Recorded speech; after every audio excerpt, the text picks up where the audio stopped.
ભાઈ તમારો મોબાઈલ આમ રાખો, સેજ આમ રાખો ભાઈ, મોટા ભાઈ સેજ આમ દબાવી લ્યો રમો. અમારી પાસે જે ટેસ્ટિંગ કીટ હતી એ ટેસ્ટિંગ કીટ દ્વારા અમે આ રિપોર્ટ કર્યા છે સાહેબ. અને આ જે માત્રા જે ચેક કરવી જોઈએ આટલી માત્રા એ અમે પ્રયત્ન કર્યો છે. પ્રાઇમા ફેસી અમને એવું લાગ્યું છે કે એડલ્ટ્રેશન છે.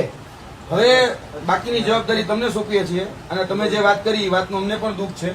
અમને પણ એવું લાગ્યું કે ભાઈ જુનાગઢ એફએસએસના અધિકારીઓ પાસે એ ટેસ્ટિંગ કીટ અને ટેસ્ટિંગ વાન જે છે છેલ્લા 6 મહિનાથી અવેલેબલ નથી. તો અમે અમારી પાસે જે આ ટેસ્ટિંગ કીટ છે કદાચ એટલી બધી સક્ષમ નહીં હોય, મજબૂત નહીં હોય, કદાચ ઓથોરાઇઝ નહીં હોય, પણ અમારી પાસે જે છે એ અમે પ્રેઝન્ટ તરીકે સાહેબ તમને આપીએ છીએ. તમે રાખજો જેથી કરીને કદાચ કાલે સવારે કામ લાગે. અમે ટેસ્ટિંગ કર્યું છે. જે અમને લાગ્યું છે આની અંદર અમારી પાસે જે અવેલેબિલિટી હતી 8 ટેસ્ટ અમે કરી શકતા હતા. 8 ટેસ્ટ કરવાનો પ્રયત્ન કર્યો છે.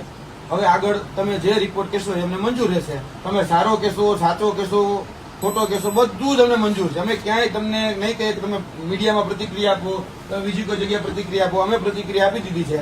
કારણ કે આ દૂધ અમે રોક્યું હતું. અમને લાગ્યું કે જવાબદાર અધિકારી તરીકે એફએસએસના બેઠેલા ઉચ્ચ અધિકારીઓ જે ગાંધીનગરની શિવરાજ મહેતા ભવનમાં બેસે છે, રાણા સાહેબ હોય, જુનાગઢના એફએસએસના ઉચ્ચ અધિકારી હોય, તમામ જે અધિકારીઓ છે એમને મદદરૂપ થશે. પણ એવું લાગ્યું નહીં કે કોઈ જગ્યાએ કોઈ મદદરૂપ થયું હોય.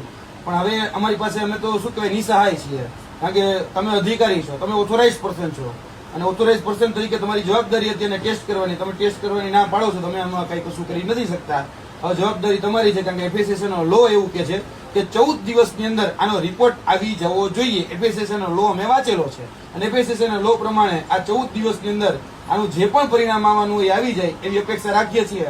અને સરકાર અને ભગવાન એને ચૂંટણીની કામગીરીથી મુક્ત રાખે જેથી કરીને એ સામાન્ય નાગરિકો છે એની આરોગ્યની ચિંતા કરી શકે.